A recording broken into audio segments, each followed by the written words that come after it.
지금부터 세션 2, 경제활동의 남녀 불평등에 관한 기타 연구를 시작하겠습니다. 이번 세션의 진행은 주요대학교 문학부 사회학 전공 준교수이신 수즈키 교코 교수님이십니다. 수즈키 선생님 잘 부탁드립니다. 방금 소개받은 주요대학교 문학부 수즈키입니다. 잘 부탁드립니다. 자, 세션 2입니다. 경제 활동의 남녀 불평등에 관한 기타 연구입니다. 네 분 선생님을 모셨습니다. 그런 첫 번째입니다. 김주연 교수님 잘 부탁드립니다. 시작하면 될까요? 네. 안녕하세요. 서울시립대학교 김주연입니다. 오늘 제가 발표할 내용은 이제 남녀간의 앞부분에서 이제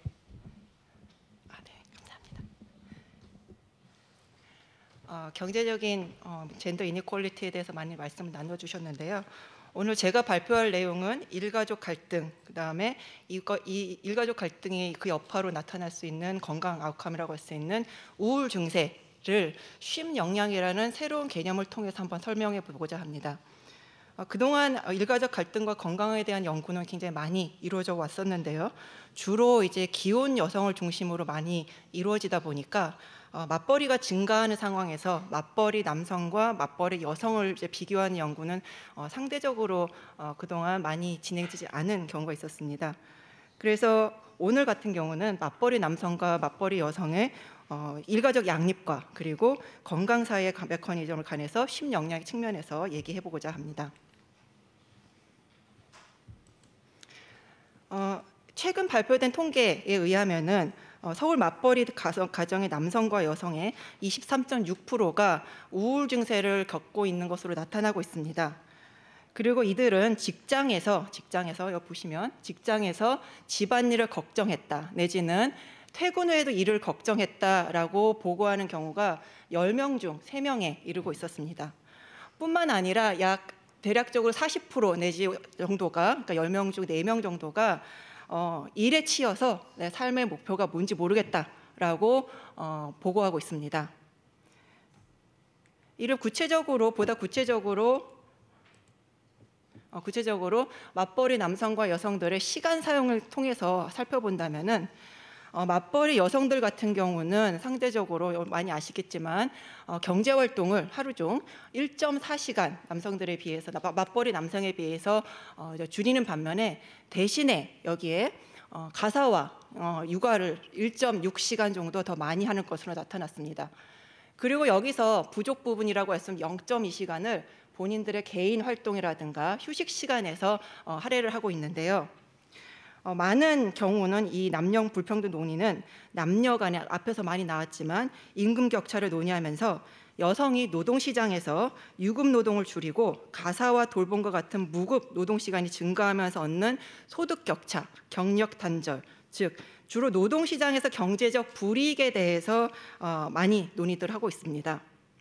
그러나 근래에 들어서 노동시장에서의 경제적 불평등에 대한 논의뿐만 아니라 그 결과 보이지 않는 건강 격차, 예를 들면 정서적 소진, 수면장애, 우울 등과 같은 여러 가지 건강 삶의 아웃컴뿐만 아니라 이와 같은 이런 건강 격차들이 노년기에 이제 건강 불평등 내지는 소득 격차로 이어진다라는 논의가 많이 진행되고 있습니다.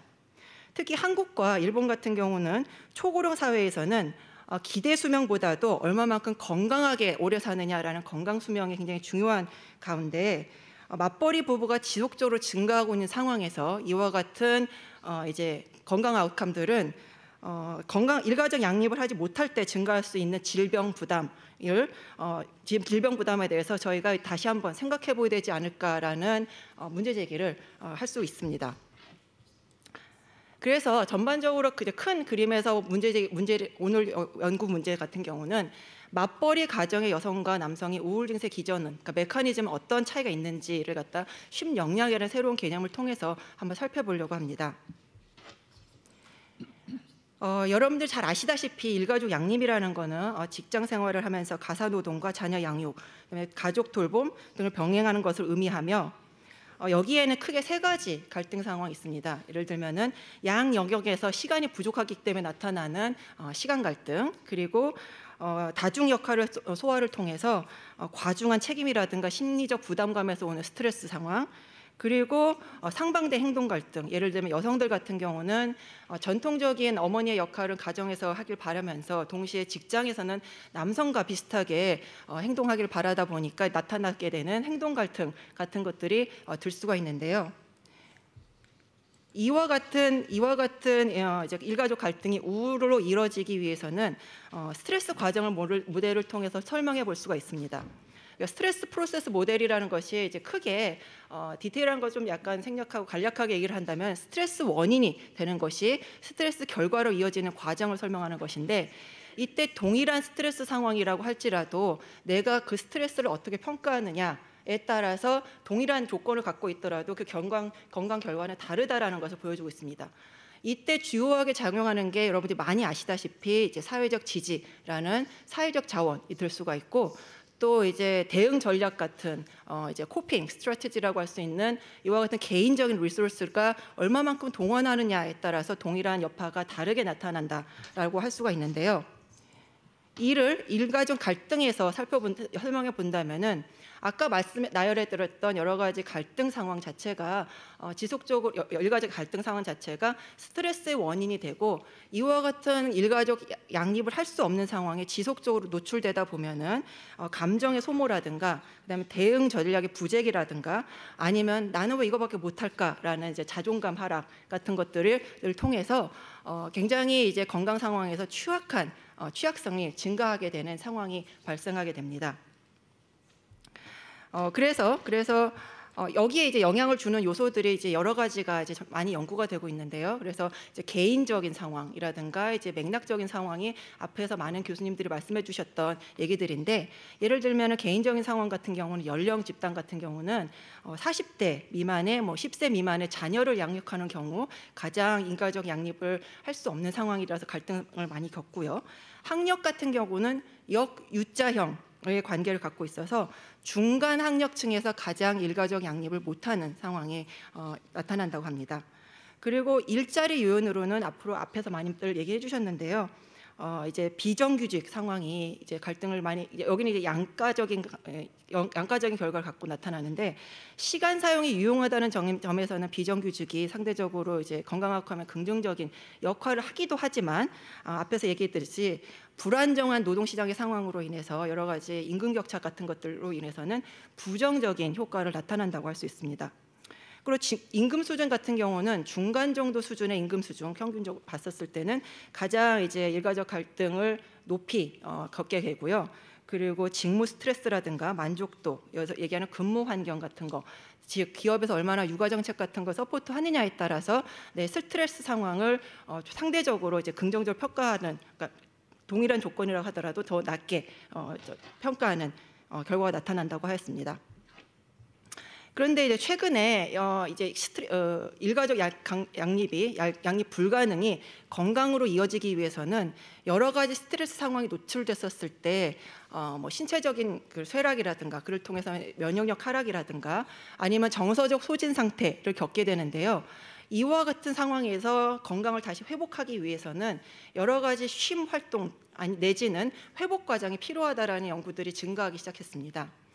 그래서 나타나기 시작한 연구가 예를 들어서 수면의 질이라든가 회복적인 여가 활동, 예를 들면 산책을 한다든가 주기적으로 운동을 한다든가, 이와 같은 회복적 여가 활동이 일가족 갈등을 완화하고 감정적인 소진과 이직 의도를 낮춘다는 연구가 그 대표적인 예라고 할 수 있습니다.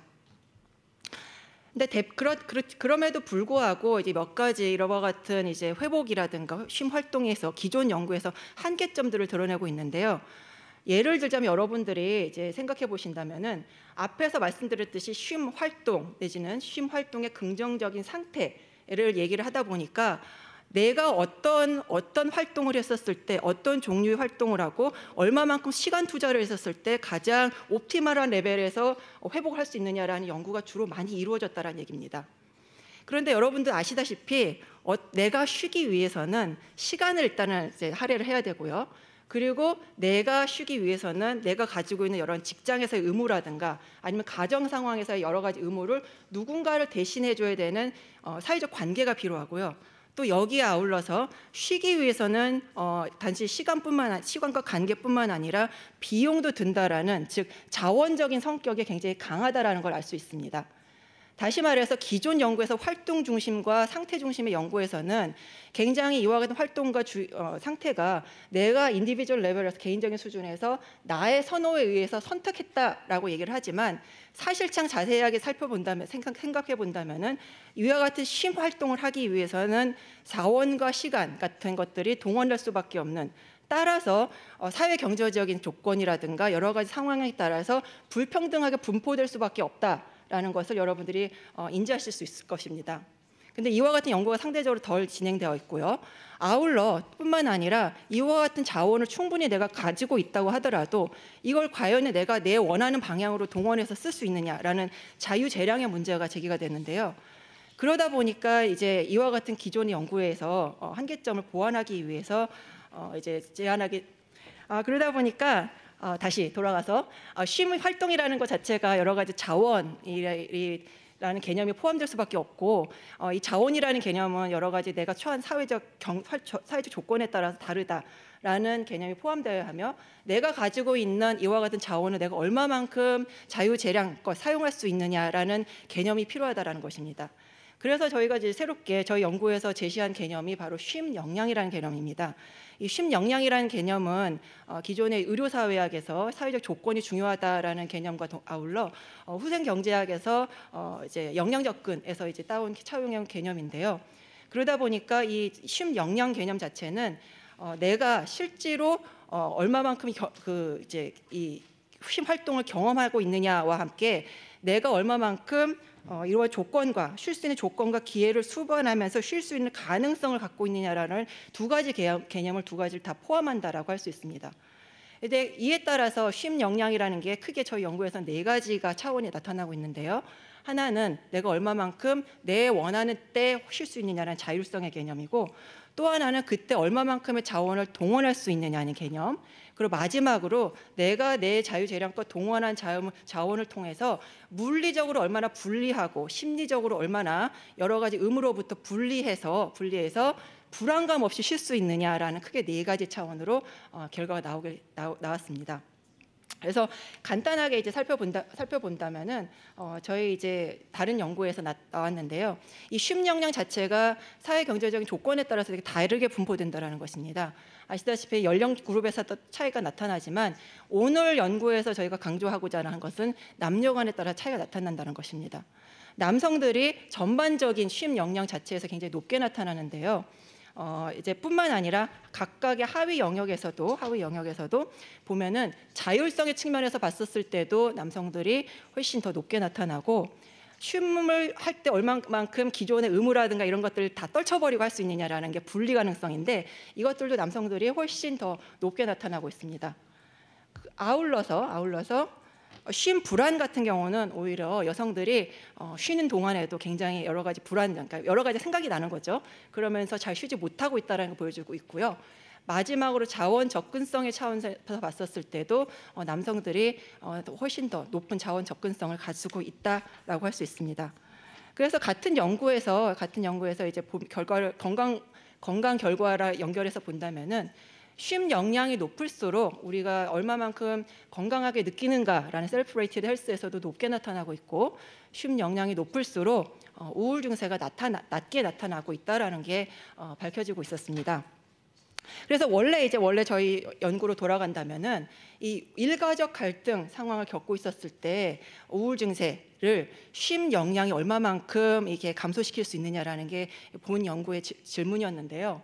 이게 이 매개하는 효과가 맞벌이 남성과 맞벌이 여성에 따라서 차이가 나타나느냐라는 게 또 하나의 질문이고, 마지막으로 그렇다면은 맞벌이 여성들 같은 경우는 이와 같은 쉼 역량에서 아까 앞에서 봤었을 때 전반적으로 여성들이 낮게 나타나는데, 맞벌이 여성들 같은 경우는 맞벌이 남성을 갖고 있는 배우자를 맡고 있는 맞벌이 여성들 같은 경우는 정말 디스어드밴티지인지 얼마만큼 디스어드밴티지인지를 파악해 보자고 하였습니다.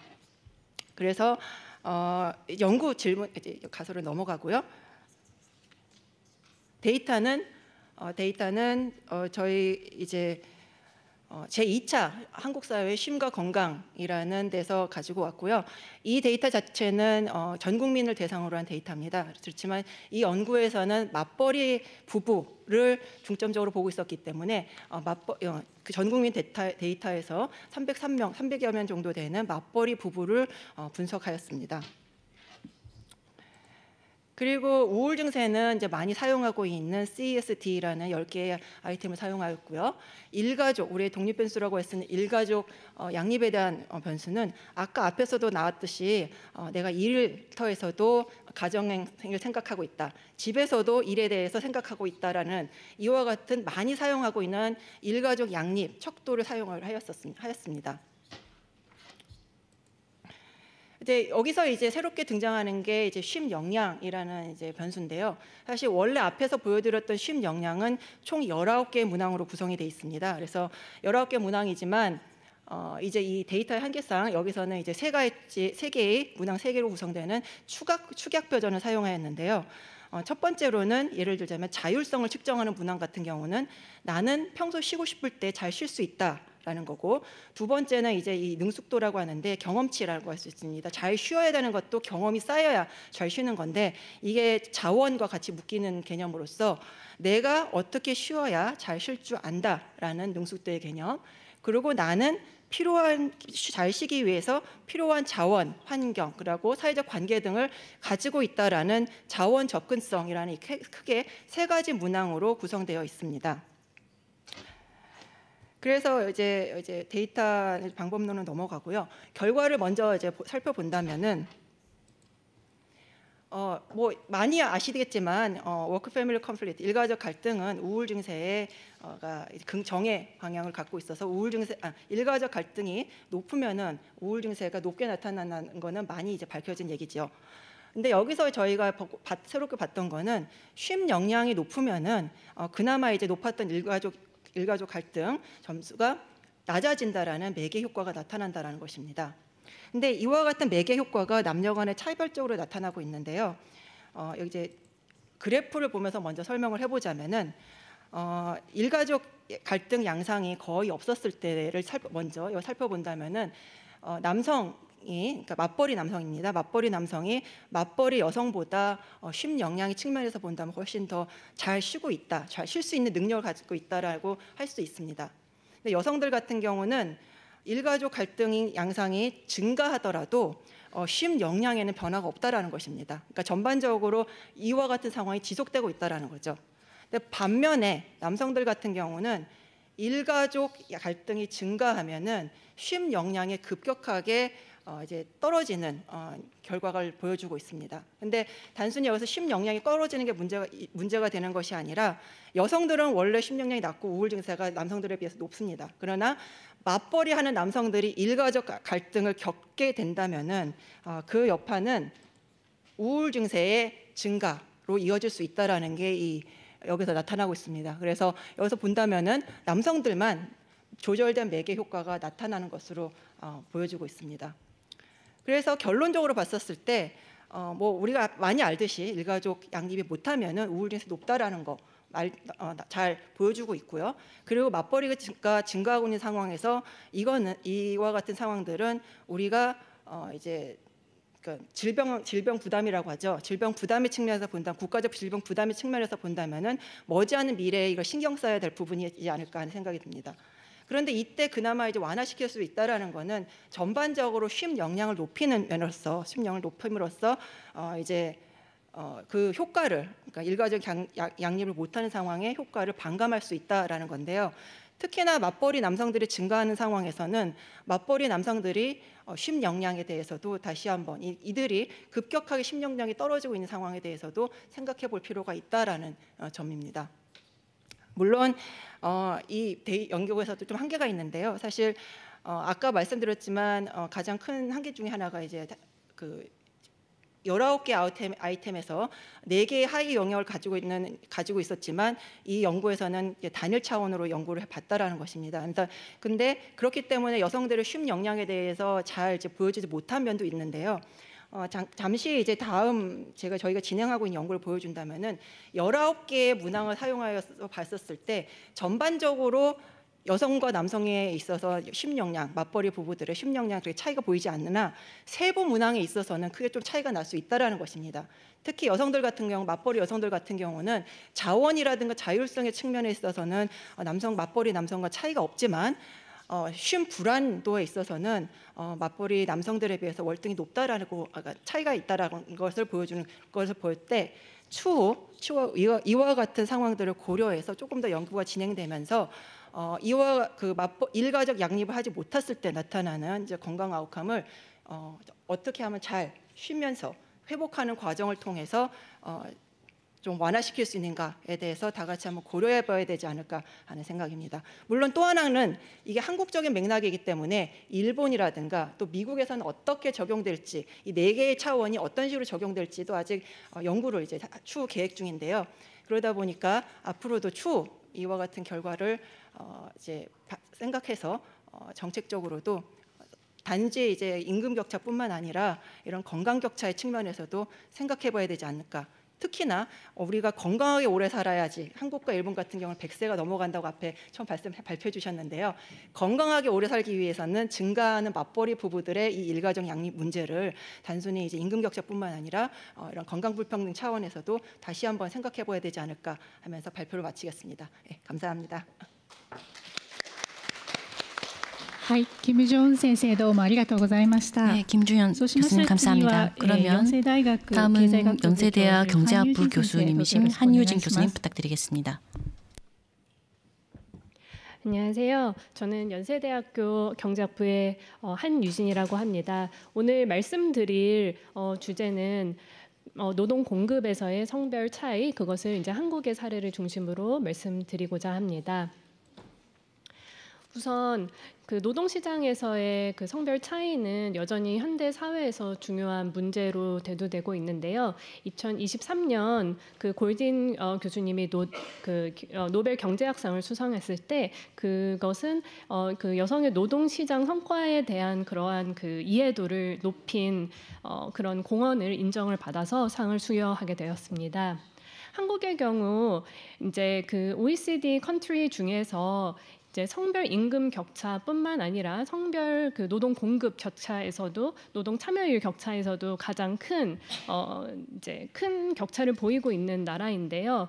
이제 2022년 기준으로 이제 그 한국과 그 여성과 남성의 그 전일제 근무자의 이제 중위값을 비교를 했었을 때 이제 그 격차는 31% 정도로 이제 OECD 에버리지보다 약 20% 포인트 이제 높은 것으로 나타났습니다. 그리고 또 하나 또 특징적인 점은 이제 그 여성의 그 경제 참여율이 굉장히 낮고, 그리고 또 한편으로는 이제 출산율 또한 굉장히 낮은 나라인데요. 이제 한국의 출산율은 23년 기준으로 0.7이고 2024년에 약간 반등해서 0.75로 조금 높아진 것으로 알고 있습니다. 네, 그래서 이거는 거의 전 세계적으로 거의 가장 낮은 수치일 것 같고요. 그리고 이제 그 먼저 다음 그래프를 보면서 설명을 드리면은 이것은 그 성별 임금 격차인데, 이제 한국의 경우 이렇게 이제 한국과 여러 다른 나라들은 전체적으로 성별 임금 격차가 줄어들고 있는 추세입니다. 하지만 한국을 보시면은 여전히 다른 나라에 비해서 굉장히 높은 성별 임금 격차를 유지를 하고 있고, 여기에 제가 비교를 위해 일본도 넣었는데요. 일본도 굉장히 높은 수준이지만 한국은 그에 비해서 좀 더 높은 수준입니다. 그리고 이제 이 그래프는 이제 성별 노동 참여율의 격차인데요. 여전히 이제 한국이 말씀드렸듯이 이제 굉장히 높은 수준을 보이고 있고, 이것은 이제 내려가는 추세를 보이고 있지만 다른 나라에 비해서 많이 높습니다. 여기 세모로 보이는 부분이 이제 일본인데요. 일본도 여기 이제 꽤 상위 수준의 격차를 유지하고 있습니다. 그래서 이러한 그러면은 그 성별 노동 참여율을 좀 더 자세히 살펴보기 위해서 박진성 교수님 논문의 그림을 따왔는데요. 이제 혼인 여부에 따라서 한번 보았는데 여기는 기혼 남성 그리고 이제 기혼 여성의 노동 참여율입니다. 그래서 기혼 여성과 기혼 남성의 노동 참여율의 격차가 이제 가장 큰 것을 그림에 의해서 보실 수 있고, 이제 미혼 여성과 남성의 그림을 보시게 되면은 이와 같이 그 두 사이에 노동 참여율의 격차는 그렇게 크게 나타나지 않습니다. 그러면은 이제 노동 참여를 한 사람들 중에서 이제 그러면 그 사람들 사이에 그 근로 시간에서는 차이가 얼만큼 나는가? 지금 이것은 이제 클립스 한국 노동 패널 데이터를 이용해서 그려본 그림인데요. 이제 왼쪽은 이제 전체 근로자, 그리고 이제 오른쪽은 기혼 근로자를 한정해서 그려본 그림입니다. 이게 남성의 노동 시간이고 이건 여성의 노동 시간인데, 이제 여성이 평균적으로 낮기는 하지만 두 샘플에서 그 격차를 이 두 그림을 비교를 해보았을 때 전체 샘플에서 나타나는 성별 근로 시간의 격차와 이제 그 기혼자만을 대상으로 했었을 때의 성별 근로 시간의 격차는 비슷합니다. 그래서 이제 저희가 그 성별 근로 레이버 서플라이의 격차를 한국 시장에서 이해를 이제 하고자 한다면은 이제 거기에서는 노동 참여율의 격차가 이제 굉장히 중요하다는 것을 이제 알 수 있습니다. 그것은 이제 그러니까 기혼자들의, 특히 기혼 여성들의 노동 참여율이 미혼 여성들에 비해서 굉장히 낮기도 하고, 이는 이제 앞서 여러 발표에서도 나왔듯이 차일드 페널티와의 결과와 이제 그 컨시스턴한 그런 현상이라고 볼 수 있습니다. 이제 이것은 결국에는 기혼 여성들이 출산 이후에 아예 그 일을 그만두는 경향이 많이 나타남으로써 이제 한국에서도 그러한 이제 그로 인해서 여성의 소득이 많이 떨어지는 것을 의미를 하는데요. 앞서 말씀드렸듯이 막상 일을 하게 되면은 그 기혼 여성과 미혼 여성의 그 평균 근로 시간은 그렇게 차이가 나지 않습니다. 그래서 이제 노동 참여율에, 특히 기혼 여성의 노동 참여율에 대해서 이해를 하는 것이 중요한 문제입니다. 그래서 이것은 그 차일드 페널티에 대한 그 여러 연구가 있는데요. 한국의 경우 이거 사실 66% 제가 했었을 때 66% 정도 다른 나라에 비해서 굉장히 큰 수치로 나타나고 있습니다. 그래서 이제 본 연구는 이런 기혼 그 커플들 간의 이제 데이터를 사용을 해서 특히나 이제 기혼 여성의 그 노동 참여율과 그리고 근로 시간에 대해서 그러한 결정 요인에 대해서 한번 알아보고자 합니다. 여기에서 저희가 논문에서 중점적으로 보고자 하는 부분은 본인과 그리고 이제 배우자의 잠재 소득이 어떻게 그 여성의 노동 참여율을 결정을 하느냐를 보고자 합니다. 이러한 것을 보기 위해서 이제 바틱 스타일의 임금을이라는 메저를 사용을 하는데요. 저희가 여성에게 좀 집중하는 이유는 연구에서 이제 저희 샘플에서 봤을 때 기혼 남성의 레이버 서플라이는 거의 이제 97%로 나타나기 때문에 여성에 조금 더 집중을 하고자 했습니다.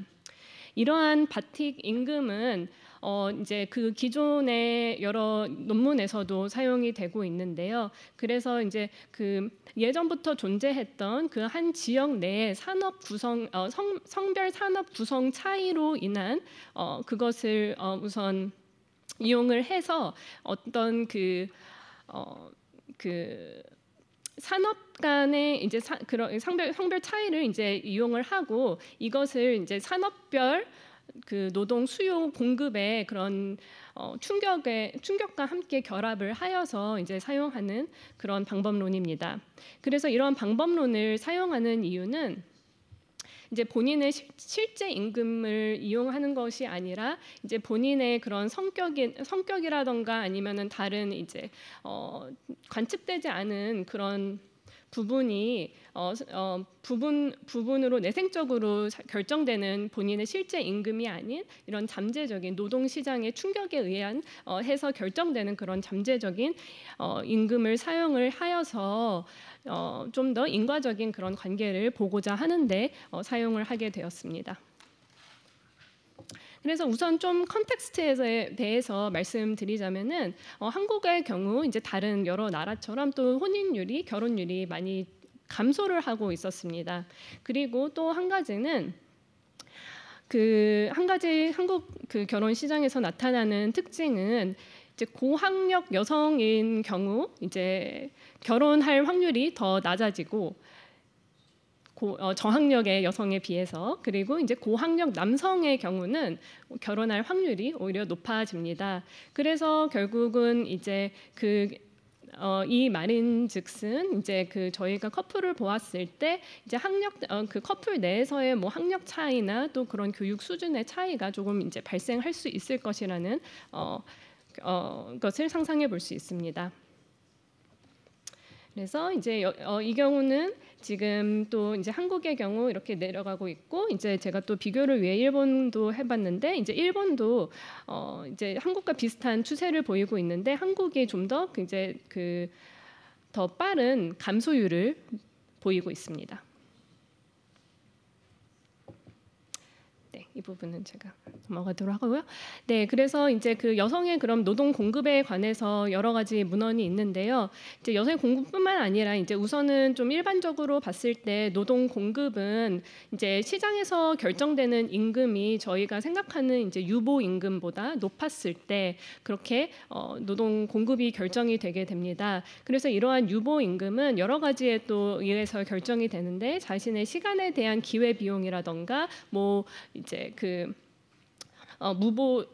무보수 인컴, 그리고 이제 자신의 웍에 대한 선호도 등이 이제 반영이 될 수 있을 것 같습니다.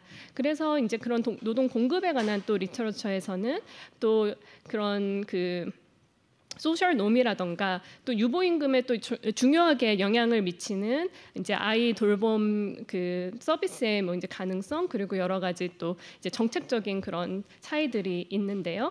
그래서 이제 소셜 놈 같은 그런 전통적인 성 역할이 뭐 예를 들어 기혼 여성의 레이버 서플라이를 또 영향을 미친다는 그런 논문도 있고, 이제 아이가 있었을 때 또 그런 이제 노동 공급에 부정적인 영향을 미친다는 연구들이 있습니다. 그래서 이제 저희는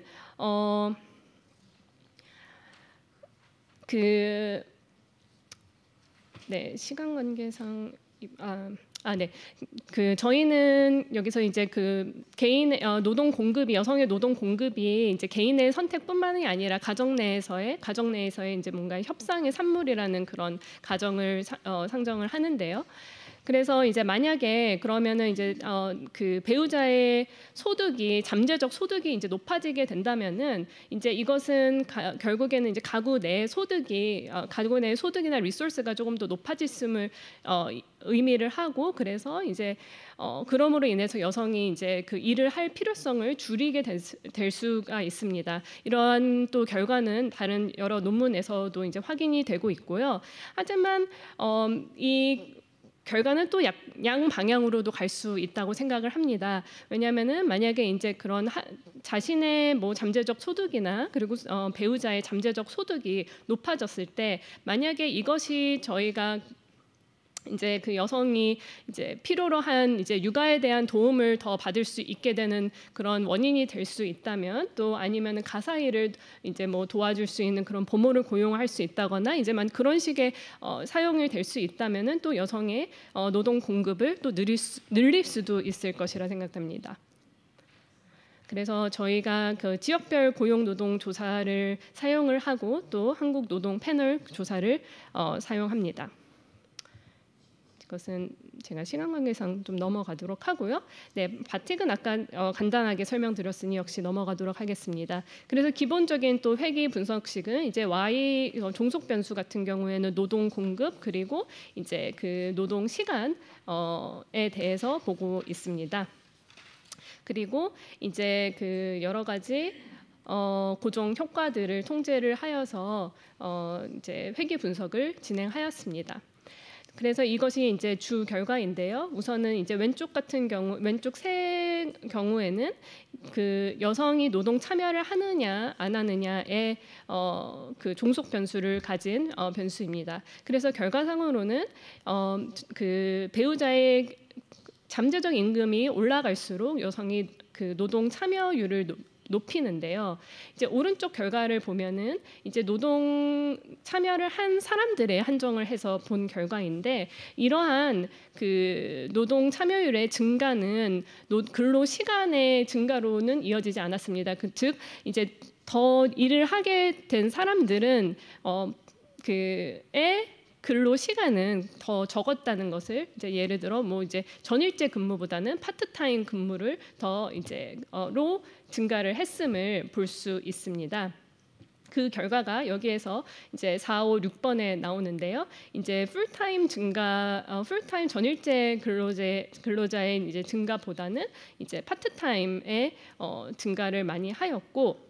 그리고 이 부분은 첫 번째 세 칼럼에 대한 부분은 우선은 노동 참여율이 증가를 하였는데 노동 참여율은 그 구직자와 또 실직자면서 취업자와 이제 실업자이지만 구직을 지금 활발하게 하고 있는 그런 두 종류의 사람으로 구분이 되는데요.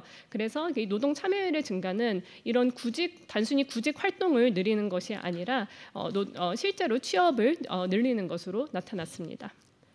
그래서 제가 시간 관계상 이제 결론을 이제 말씀드리자면 그 결과적으로 배우자의 잠재적 인컴이 늘어났을 때 기혼 여성의 그 레이버 포스 파티시페이션이 높아졌는데 그런데 이러한 것들은 그 여성의 근로 시간은 조금 줄이는 것으로 나타났고요. 그리고 제가 결과를 보여드리지는 못했지만 여기서 잠시 보여드리면은 이제 이러한 결과는 사실 그 아이가 있는 여성에게 더 이제 두드러지게 나타나게 남을 보였고 이로 인해서 이제 그 이러한 잠재적 스파우스의 잠재적인 인컴이 이런 식으로 그 홈 프로덕션을 이제 아웃소싱 할 수도 있다는 그런 결과를 보이고 있었습니다. 그래서 이제 한국이나 뭐 다른 여러 나라들처럼 이제 전통적인 좀 성 역할이 이제 강하고 그리고 그런 그 일과 삶의 좀 균형에 대한 서포트가 약간 부족한 그런 지역에서는 저희 그 연구 결과는 이러한 리소스를 조금 더 확대를 해줬을 때 기혼 여성들의 노동 공급을 좀 늘릴 수 있지 않을까 그런 결과를 시사한다고 말씀드립니다. 네, 발표는 여기까지 마치겠습니다. 한유진 선생どうもありがとうございました。 한유진 선생님 감사합니다. 네, 그러면 다음은 세 번째 스피커십니다. 나가무로 마키코 선생님께 부탁드리겠습니다. 리에티 패컬티 펠로우시며 케이오 기직부대학 종합정책학부의 교수님이십니다. 네, 소개 감사합니다. 慶應義塾大学の中室と申します。今日は教著者の石倉秀明さんと一緒にこちらの発表をさせていただきたいと思います。今日冒頭のキーノートスピーカーたちの先生方のディスカッションの中でもSTEM分野で女性が少ないっていう話が出ていたと思うんですけれども、まさにそのことに焦点を当てて、一体何が起こっているのかということについて分析を行いました。Thank you very much. Okay. それでですね、これが国際的に比較可能な学力調査で男女の間に学力差が算数の学力差があるのかというのを見た図になってます。で、上が日本で下がアメリカなんですけれども、アメリカとかですとG4ですから小学校4年生の時にはまだ男女で学力差があって男子の方が算数の学力が高いのかなという感じなんですけれども、日本ではもうそれが消失してしまって久しいということが分かります。 그렇지 않다라고 하는 것을 알 수 있습니다. 거의 비슷해요. それにもかかわらず実はSTEMと言われる工学とか理学の分野への進学者というのは非常に低いという状態が続いていて、これ今日山口先生のプレゼンテーションでも同じ図表が出てきたかと思いますけれども、日本はですね이 남성과 여성 사이에 있어서 스템 분야에 진학을 하는 격차가 가장 큰 나라 중 하나라고 말씀을 드릴 수 있습니다. 우리의 문제의식으로서는 이 학력의 차이가 없는데 스템 분야에 진학을 하는 여성이 적다라고 하는 것. 이거를 다시 한번 생각을 해보면 학력의 차만으로는 설명을 할 수 없는 그러니까 뭔가 다른 요인이 있는 것이 아닌가 생각을 해봤습니다. 이것을 명확히 밝혀보려고 생각을 합니다. 남녀가 같은 교육기관에서 같은 조건 안에서 같은 시츄에이셔널 세팅 안에서 교육을 받고 있음에도 불구하고 이 스템을 전공을 한다라고 하는 부분에 있어서 남녀 차가 있다고 한다면 예를 들어서 환경의 문제라든가 아니면 교육의 질의 문제라든가 아니면 심리적인 프레셔라든가 어떤 부분에 있어서 차이가 있는가라고 하는 것을 생각을 해보도록 하겠습니다. 선행 연구 가운데에서 그러면 어떤 것이 이미 밝혀져 있는가 말씀을 드리자면요. 저희 연구와 관련된 부분에 대해서 소개 말씀을 드리도록 하겠습니다. 먼저 첫 번째는 우리가 생각을 하고 있는 바와 같이 지금 이 스템을 선택하는 것, 그러니까 대학 진학 시에 스템을 선택을 하는가라고 하는 부분에 있어서 단순하게 학력만으로는 결정이 되지 않는다라고 하는 점을 지적하고 있는 연구가 많다는 것입니다. 그리고 또 캐나다의 온타리오주의 공립 고등학교 데이터를 사용한 연구에 따르면 스템 분야를 선택할지 여부, 그러니까 젠더 갭이라고 하는 것이 고등학교 때 스템 관련의 과목을 선택을 하는지 하지 않는지에 따라서 결정이 된다는 것입니다. 이와 같은 것은 일본에 있어서도 상당히 비슷한 상태인데요. 고등학교 1학년부터 고등학교 2학년으로 올라갈 때 이과, 문과 이와 같은 식으로 트랙이 나뉘어집니다. 이 이과라고 하는 트랙적으로 가게 되면 물리를 선택을 하거나 아니면 지구과학을 하거나 아니면 이와 같은 사이언스 쪽의 과목을 이수를 해야 됩니다. 그런데 이와 같은 이과 문과를 선택하는 타임에서 이 학력이 높음에도 불구하고 물리를 이수하는 것을 기피를 하거나 아니면 화학을 이수하는 것을 기피를 하거나 이와 같은 식으로 차이가 생기는 것이 아닌가라고 하는 지적을 한 그와 같은 연구가 있습니다. 그러니까 고등학교 안에서 이과 문과를 선택하는 타이밍에서 여러 가지 의사결정이 이루어지는 것이 아닌가라는 지적입니다. 그 이외에도 이 두 가지 상당히 중요한 키 드라이버가 있는데요. 먼저 첫 번째가 female ratio입니다. 그러니까 여성의 비율이라고 하는 것이죠. 이 바로 1번 부분에서 소개가 되어 있는 연구인데요. 10%포인트, 그러니까 교실 내에 있어서의 여성의 비율이 10%포인트 늘어나게 되면 여성은 스템 전공을 선택하는 확률이 떨어진다는 겁니다. 한편으로 여성의 비율이 높아지게 되면 이 교실 내에 있어서의 비율이 높아질 경우에 남자 학생들이 스템을 선택하는 비율이 높아진다는 것입니다. 그러니까 여기에서 반대 움직임이 나타난다는 것입니다. 그리고 두 번째 포인트, Local Percentile Rank Within the School이라고 해서요.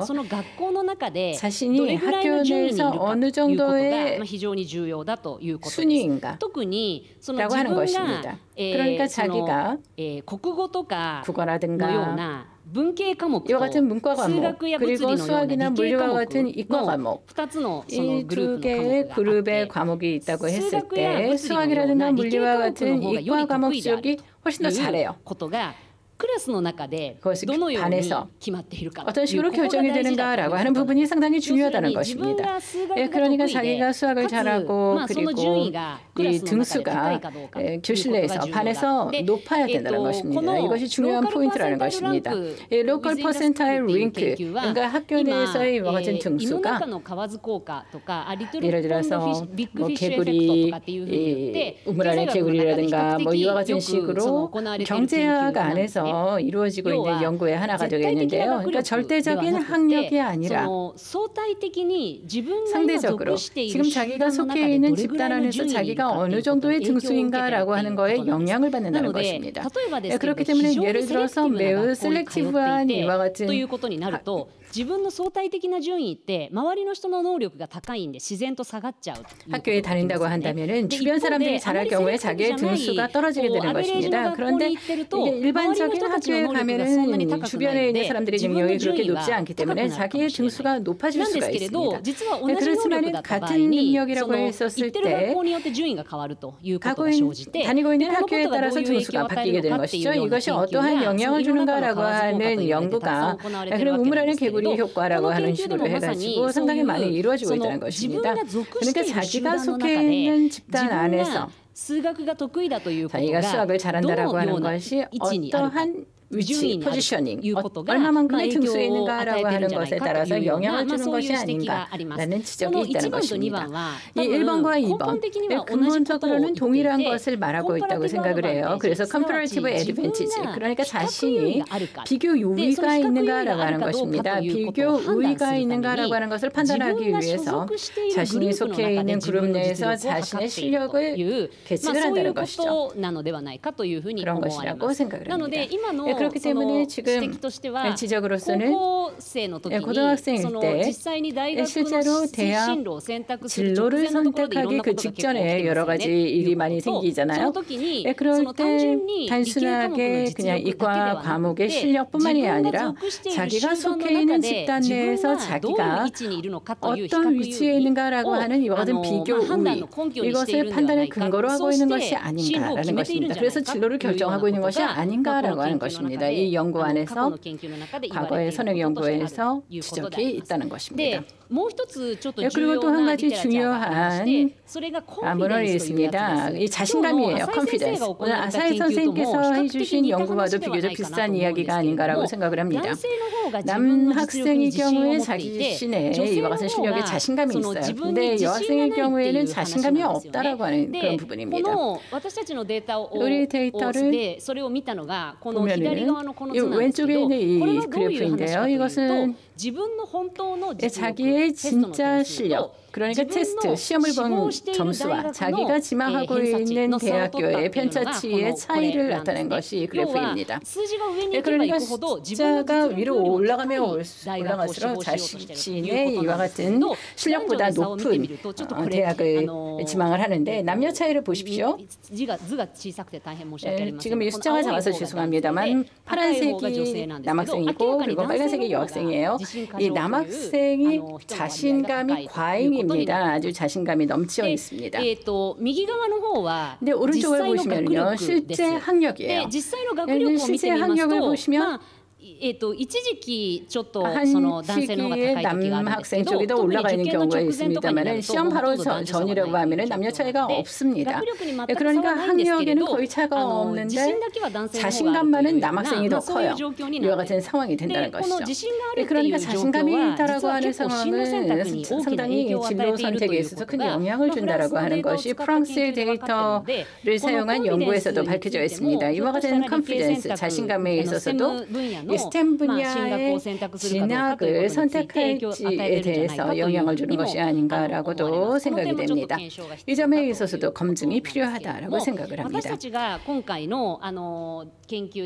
이번 연구에서 사용한 데이터는 한 광역지자체에서 있었던 12개 학교로부터 제공이 된 데이터를 사용을 했습니다. 12개 학교는 완전히 동일한 모의 시험을 치렀는데요. 한국에서도 동일한 상황이라고 생각을 합니다만 대학 시험에 수험을 할 때 모의고사를 많이 봅니다. 그래서 자신의 실력을 확인을 하는 것이죠.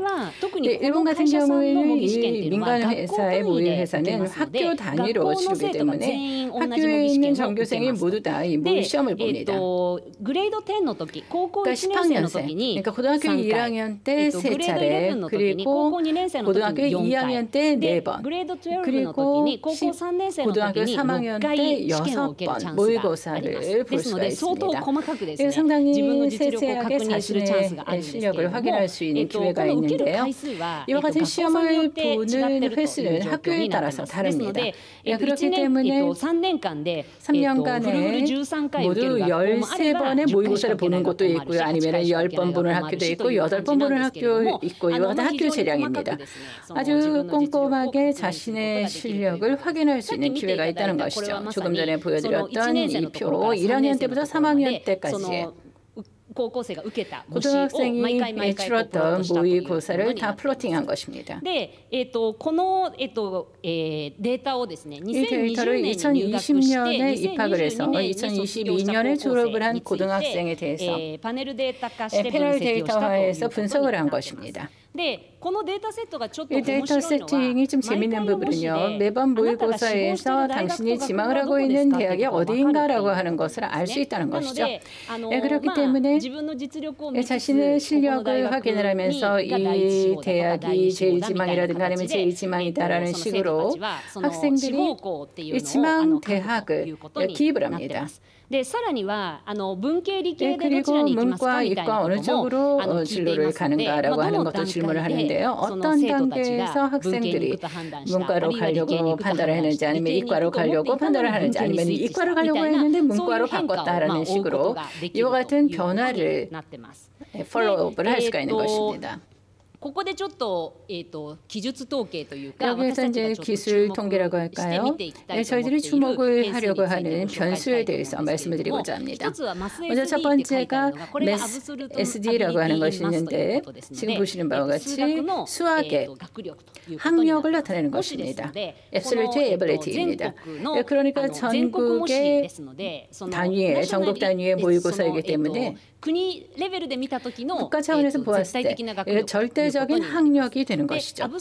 근데 Absolute STEM Advantage라고 하는 것은 문과 과목과 이과 과목의 비를 취한 것입니다. 그러니까 이과 과목 쪽이 문과 과목보다도 성적이 높으면요 1보다 더 커지는 수치가 되겠습니다. 세 번째가 컨피던스입니다. 이것은 지망하는 대학의 편차치와 지금 현재의 편차치의 차를 취한 것입니다. 그렇기 때문에 자신감을 나타내는 것이죠. 그리고 로컬 퍼센타일 랭크 매스라고 하는 것은요 이 수학의 자신의 성적이 지금 자기가 속해 있는 학교 반에서 몇 번째 등수인가라고 하는 것을 본 것입니다. 그리고 마지막으로 Comparative STEM Advantage라고 하는 것은요. 문과 과목과 이과 과목의 비를 취한 것이 이 반 안에서 어느 정도의 등수인가라고 하는 것을 보는 것입니다. 조금부터 이 편차치라고 하는 말로 제가 말씀을 드리고 있는데요. 한국의 선생님들께서는 이 편차치라고 하는 말에 대해서 잘 익숙하지 않을지 모르겠습니다. 이거는 이제 평균이 50이에요. 근데 평균 표준이 10으로 이렇게 나타내는 것입니다. 이것을 일본에 있어서는 이 랭킹, 셀렉티비티 대신으로 이 편차치를 사용하고 있습니다. 지금 보시는 것이 전체 샘플이 되겠습니다. 기술 통계인데요. 이거는 스템이라고 지금 말을 하고 있는데 이거는 뭔가 하면은요. G10 그러니까 고등학교 1학년 단계에서 자기는 이과로 갈 것이다 라고 생각하거나 아니면 대체적으로 이과로 갈 것이다 라고 하는 학생들이 나타낸 대답을 한 것입니다. 남학생의 경우에는 23%, 여학생의 경우에는 15% 정도입니다. 고1 단계에 있어서 이과로 갈 것이다 라고 하는 답변을 한 학생이 있다는 것이죠. 근데 실은 이와 같은 움직임이 좀 재밌어요.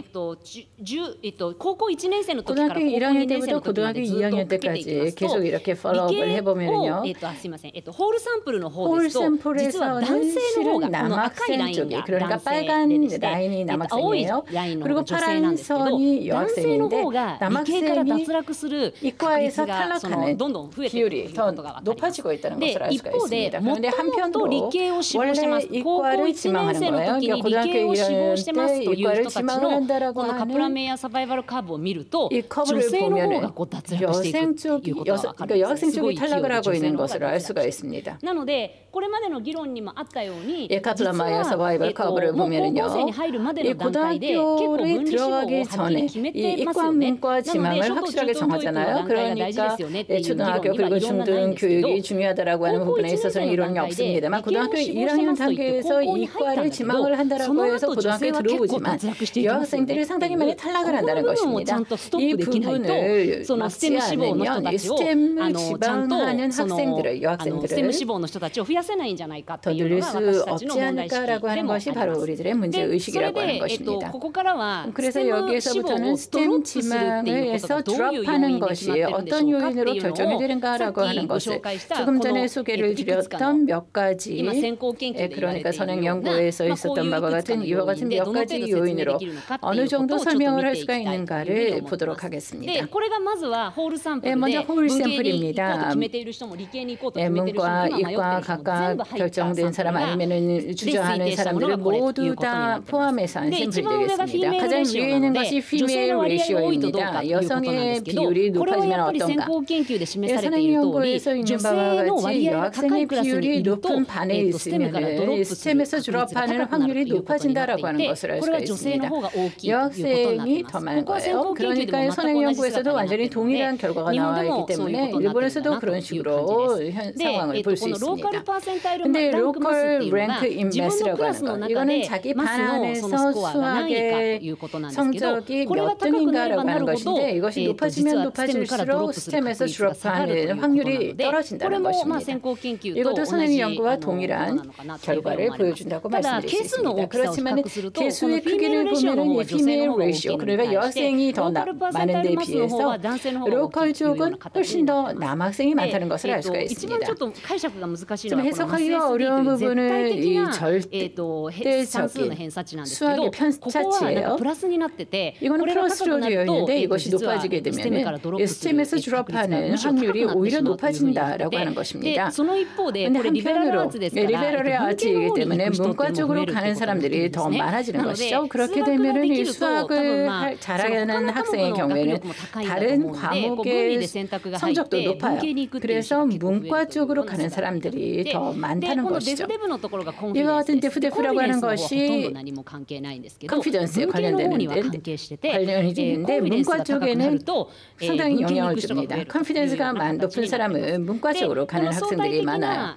상대적인 수학의 학력이라든가 아니면 상대적인 수학의 랭크라고 하는 것은 별로 그렇게 영향을 주지 않는다라고 생각을 할지 모르겠습니다만 스템을 원래부터 지망을 했던 학생에 보면요 좀 다른 모양으로 나옵니다.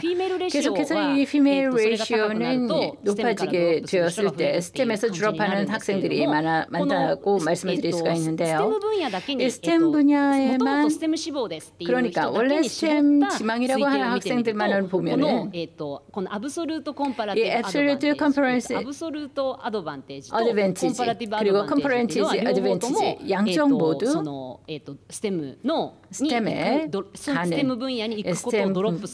스템에 가는 사람들이 졸업하는 것을 막으려고 하는 것이죠. 방지하려고 하는 것입니다. 그렇기 때문에 결론부터 말씀을 드리겠습니다. 원래 이과 지망이었던 여학생의 경우에는 고등학교에 들어간 이후에 자신의 비교 우위라고 하는 것을 판단의 근거로 하고 있어서 이과에서 이과 선택에서 졸업하고 있는 것이 아닌가라고 하는 것을 여기에서 알 수가 있다는 것입니다.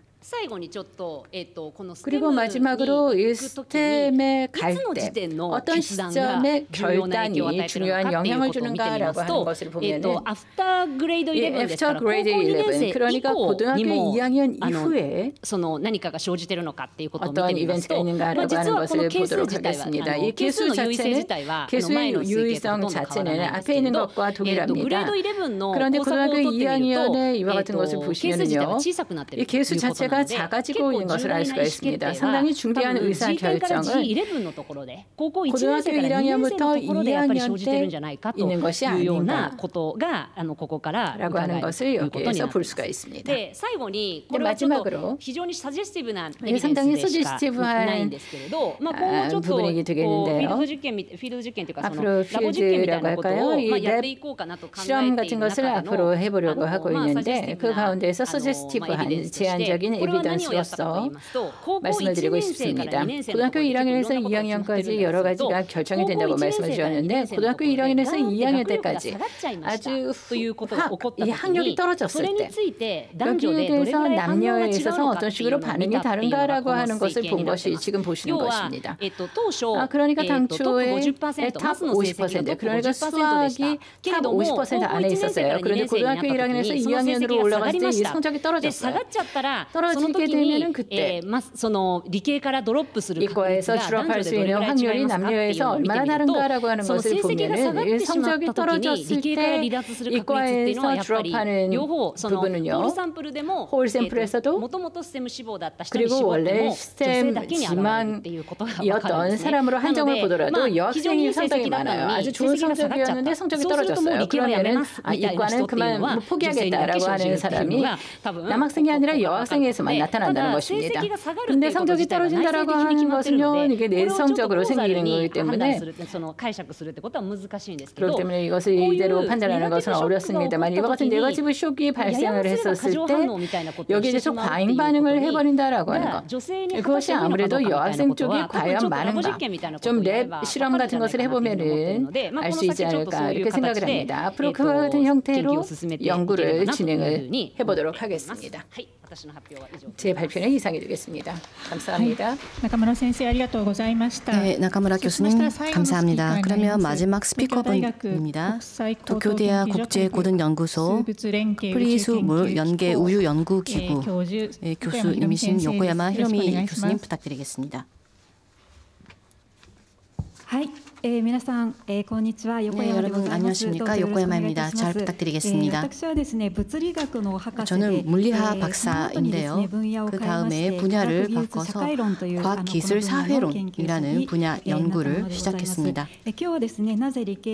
오늘은 왜 이과의 여성이 적은지 나카무라 선생님도 포함해서 많은 분들께서 언급을 해주셨는데요. 같은 영역의 이야기를 하고자 합니다. 저는 10년 전에 연구를 시작했을 때 스템 여성의 문제에 대해서 연구를 하는 일본인 연구자 집단이 굉장히 적었습니다. 그래서 오늘 굉장히 좀 동료가 많아서 굉장히 좀 용기를 많이 받았습니다. 지금까지 많이 지적을 받아왔습니다만 일본은 OECD 국가 중에서 이과의 여성이 굉장히 적습니다. 반면에 선적은 좋습니다. 저도 항상 이 프로트를 학생들에게 보여주면서 일본에 또는 한국도 그렇군요. 남녀 둘 다 그 수학의 스코어가 좋은 거다. 이거는 자랑스럽게 생각을 해도 된다라는 얘기를 합니다. 여기서 하나 주목하고 싶은 것은 공대공대 여성이 더 남성보다 성적이 좋은 나라가 있습니다. 그 중에 하나가 핀란드하고 제가 얼마 전에 공동 연구를 시작했는데요. 그 내용을 제가 파악을 하고 있습니다. 나중에 조금 소개해드리겠습니다. 그 예전에 이것도 아까 이미 언급이 있었습니다만 안타깝게도 일본의 경우에는 고등교육, 대학 진학률에서 이미 남녀 차이의 갭이 있는 나라입니다. 이 부분도 놓치면 안 되는 부분입니다. 이과는 석사까지는 꼭 나오기 때문에 그렇게 보면은 대학 제한 연수가 길어지면서 고등 진학률 자체가 진학 자체가 뭔가 억제되어 있는 나라의 스템은 매우 문제가 크다고 생각을 합니다. 또 이것도 젠더 갭 지수가 있죠. 저는 과학기술 사회론이라는 분야에 있기 때문에 사회와 과학의 접점이 제 전공이 되겠습니다. 그렇기 때문에 사회의 풍토, 분위기가 스템 진학에 어떠한 영향을 미치는지 이를 통합적으로, 종합적으로 또 전략적으로 접근을 하고자 그러한 취지를 가지고 우리 분야에서 할 수 있는 일을 모색을 하고 있습니다. 저희 영역에서는 기대가치 이론이라는 마이클스라는 분이 계시는데요. 어떤 식으로 자기 역량을 발휘할 수 있는지에 대한 기대와 가치의 문제 또는 사회인지 진로 이론이라는 어떻게 진로를 추정을 하면은 자기의 커리어에 유리한가라는 기본적인 이론이 이미 있습니다. 그러한 가운데 저희는 퍼셉션, 그러니까 클라이밋 그 풍토 분위기가 어떻게 영향을 미치는가에 대해서 집중적으로 보고자 해서 2017년에 프로젝트를 시작했습니다. 먼저 왼쪽 하단인데요. 이 멤버로 시작을 해서 이 이거를 핵심 멤버로 우리가 부르고 있습니다. 저희 오늘은 이 멤버분들의 이야기를 소개를 하고자 합니다. 먼저 야마구치 선생님께 2년 전이었나요? 이 프로젝트에 좀 얘기를 해주셔서 제의를 해주셔서 새로 조치 대학의 미우라마리 선생님, 다케우치 아스카 교수님, 그리고 규슈 대학의 카와노 교수님과 함께 공동 연구를 시작했습니다. 이미 뭐 전체학이라든가 뭐 교육 사회학에서 굉장히 저명한 분이십니다. 그래서 학제적인 연구라는 주제로 오늘 소개해드리고자 하는 내용은 일본의 전국의 학력 의식 조사 2012년, 15년, 18년, 22년에 4번에 걸쳐서 한 200만 명의 데이터를 수집을 한 것이 있습니다. 60억치 쓰고 굉장히 높다, 비싸다라는 얘기도 있는데 굉장히 소중한 데이터입니다. 이를 활용한 분석은 아직까지 충분히 이루어지지 않았습니다. 그래서 이를 활용한 데이터를 맨 마지막에 소개해드리도록 하겠습니다. 그런데 그 예전에 어떤 부분에 우리가 관심을 갖고 있었는가에 대해서 말씀드리자면 이 코어 멤버가 발표한 내용을 소개를 드리고요. 그리고 맨 마지막에 지금 현재 핀란드하고 하고 있는 팀 결과가 그 예전 거하고 어떠한 관계를 가지고 있는지도 소개해드리겠습니다. 또 오른쪽 하단을 보시면 우리가 가장 최근에 하고 있는 프로젝트입니다. 여기에 계시는 히토츠바시 대학의 나가님께서 시카고 대학에 여름부터 가시겠습니다. 그러한 인연도 있어서 굉장히 기쁘게 생각하는 바입니다. 첫 번째 했던 연구인데요.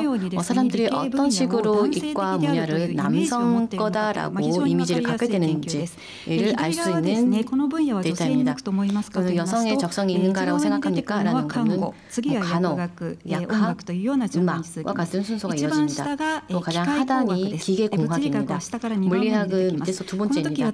이때는 저희는 굉장히 충격을 받았는데요. 가장 하단에 있는 기계공학이 남성의 적성이 있는가라고 생각합니까? 라는 답에 1위에 온 것입니다. 그러니까 얼마나 이 기계공학이 남성적이라고 생각을 하는지를 알 수 있는 자료가 되겠습니다. 또 오른쪽은 세로축이 선 역할 분담의 스코어가 되겠습니다. 낮은 쪽, 남녀 편등이 낮은 쪽인데요. 남녀 편등도가 낮을수록 이 기계공학 분야는 남성적이다 라고 답변을 하는 경향이 있습니다. 지금까지 우리가 따로따로 생각을 하기 쉬웠던 편등도 그리고 학술 분야 또는 전문 영역의 남성 이미지라는 것이 사실 밀접한 관계가 있다라는 것을 보여주고 있습니다. 이는 미국 연구인데요. 분야별로 필요한 능력, 역량, 브릴리언스라고도 합니다만 이 역량이 남성의 영역이 필요하다고 생각하는 것만큼 이과든 문과든 여성의 PhD가 낮다라는 효과가 전 세계적으로도 볼 수 있었습니다. 이것이 미국의 데이터입니다. 박사입니다. 그래서 저희는 처음에 멤버에 영국 사람이 있었기 때문에 영국과 그리고 일본의 비교를 해봤습니다. 역시 논리적인 사고라던가 계산 능력 이거는 물론 남녀에서 차이가 있는 것은 아닙니다. 다만 사람들은 이러한 능력이라는 것이 남성이 더 강하다라고 생각을 하기 쉽다라는 것이 밝혀졌습니다. 또 다음으로 이 그래프는 여학생의 데이터인데요. 여학생 자체가 본인이 여자는 가정에서 그리고 남자는 밖에서 돈을 버는 거다라는 굉장히 정돈적인 생각을 인식을 가지고 있으면은 이과 쪽에 진학을 하지 않는 경향이 있다. 또 일본의 부모님, 학부모 중에서 성 역할 분담의 역할이 강하고 불평등 인식을 갖고 있는 경우에는 자녀의 진학의 자체에도 부정적인 생각을 가지고 있다는 것이죠. 또 어머니가 수학의 그 스테레오타입 그러니까 수학은 여성에게는 적합하지 않는다라고 생각을 하면은 그 자녀는 이과 쪽에 안 가는 거죠. 이거는 페이퍼가 있었습니다만 그 남성분들은 그렇지 않다라는 결과가 있습니다. 그리고 저희가 첫 번째 프로젝트에서 생각한 것은 이러한 사회적인 풍토라는 것이 어떤 식으로 남성 이미지에 영향을 미쳤는가라는 것을 여러 가지 요소를 한번 생각을 해봤습니다. 하나로는 설명이 안 됩니다. 어떤 이론이 몇 프로 정도 설명을 할 수 있는가라는 그러한 부분이 되겠는데요. 전체적인 먼저 트렌드를 봐야 된다고 생각을 했기 때문에 렌트겐 사진, 그러니까 엑스레이 사진을 찍고자 하는 것입니다. 뭔가 안 좋게 보이는 부분을 열거를 해봐서 원샷으로 데이터를 취득을 했습니다. 그 원샷 중에서 뭐가 가장 뭔가 나쁜 작용을 하는지 그거를 찾아내려고 한 것입니다. 것입니다. 이 페이퍼는 마츄리안이라는 사회심리학자 워싱턴 대학의 교수의 페이퍼입니다. 리뷰 페이퍼인데요. 200개 정도의 페이퍼를 3개 요인으로 나눴습니다. 예를 들어서 컴퓨터 사이언스 또는 공학 물리가 다른 분야와 비교했을 때 여성이 적은 이유는 마스큘린 컬처 또는 왼쪽에서 그 분야의 사람들의 스테레오타입 이미지가 있다거나 아니면 여성의 능력에 대한 네거티브한 스테레오타입 또는 롤 모델이 없다라는 거. 그리고 두 번째 박스는 어렸을 때 경험이 적다라는 것입니다. 그리고 세 번째는 자아 효능감. 그리고 네 번째는 저는 일본에 대해서는 이것도 필요하다고 생각을 했는데요. 차별적인 소셜 클라이미트라는 것을 찾아냈습니다. 이를 사진처럼 마침 사진처럼 원샷으로 촬영하는 것을 우리가 생각을 해낸 것입니다. 일본, 영국에서 데이터를 취득을 했습니다. 이렇게 질문을 각가지 준비를 했는데요. 또 원샷 데이터를 취득을 해봤습니다. 상세한 내용은 이 플롯을 봐주시면 하는데요. 팩터 첫 번째의 영향이 가장 컸습니다. 특히 일본의 경우에는 가장 강하게 수학의 스테레오타입하고 그리고 그 남성의 이미지가 수학이라던가 물리의 영역에 남성 이미지에 연결이 되는 그런 부분을 알 수 있었습니다. 여기서 제가 강조하고 싶은 것은 물리나 수학은 공학부 입시 때 필수 과목입니다. 아까도 있었습니다만 고등학생 때 물리나 수학을 이수하지 않으면 공학부, 공대 쪽에는 입시를 볼 수가 없습니다. 그래서 물리나 수학은 교과로서 굉장히 중요한 거죠. 이 지금 그래프를 보시면 지금 플래그가 있으면 굉장히 유의한 차이가 난 부분입니다. 취업을 할 때 이공계 쪽에가 수학 물리이지만 이쪽의 취업의 이미지가 굉장히 남성적이다라는 것입니다. 그리고 두 번째는 수학의 스테레오타입. 이 또한 여러 번 우리가 강조를 해왔는데 사회 전체가 아직 여전히 수학은 남성이 잘한다라는 그런 편견이 있습니다. 이것이 굉장히 강하게 작용을 했습니다. 또 이 부분은 세 번째 부분, 원시 부분은 굉장히 안타까운 게 우수한 사람은 남성이다라는 이미지가 이과 남성 이미지에 굉장히 있습니다. 영국에는 그렇게 안 나왔지만 그리고 영국에만 롤 모델이 있습니다. 이거는 로데이터로 보시면 일본 사람들이 오히려 더 롤 모델을 전혀 모릅니다. 그럼에도 불구하고 영국이 더 상황이 좋기 때문에 영국에는 롤 모델이 효과가 있다. 일본은 롤 모델이 효과를 볼다라기 보다는 더 상황이 나쁘다라는 것입니다. 롤 모델 예전 단계다라고 볼 수 있습니다. 또 하단 부분을 보시면 우수한 여성이 별로 선호하지 않는다. 그런 남성 이미지다라는 거라든가 또 영국 같은 경우에는 어떤 분야에 가게 되면은 결혼에 불리하다. 이성에게 인기가 없다라고 하면은 또 역시 그쪽에는 국적을 기피하는 그러한 효과가 조금 나타나 있습니다. 지금은 핀란드 팀하고 하고 있는 것이 심리학 기법을 사용해서 상세한 그 분석을 하는 것인데요. 이거를 더 그룹화하는 작업을 하고 있습니다. 여기서 알게 된 사실은 여성의 약간 규범적인 위식을 요구하는 에센셜리즘이라는 단어가 있습니다만 전통적인 역할을 요구하는 이 효과가 굉장히 강하게 이과 남성의 이미지를 촉진하고 있다라는 것입니다. 그래서 일본의 남녀 평등도가 좋아지면 어느 정도 이과 쪽에 진학도 스템 쪽에 좀 보텀업이 될 거다라는 기대를 가지고 있습니다. 그러니까 이렇게 엑스레이 사진을 찍었죠. 그래서 어디가 나쁜지는 좀 보였습니다. 그래서 이러한 부분을 정보 제공을 할 때 그 아이들이 자녀들에게 제공을 하면은 이거는 뭐 중학교 1학년 때 아이들에게 제공을 한 자료인데요. 정보를 보기 전보다는 정보를 접하고 나서 뭐 일본 여자들도 뭐 수학을 잘해요라던가 취업에도 좋다 그리고 자립하는 것도 중요하다 등등의 정보를 제공을 하면은 여학생들도 이과 쪽에 가는 마음이 촉진이 됩니다. 이때 남학생에도 촉진이 된 것입니다. 그러니까 여학생의 좋은 정보는 남학생에도 좋다라는 부분을 제가 강조를 하면서 여러분들께 말씀드리고 싶습니다.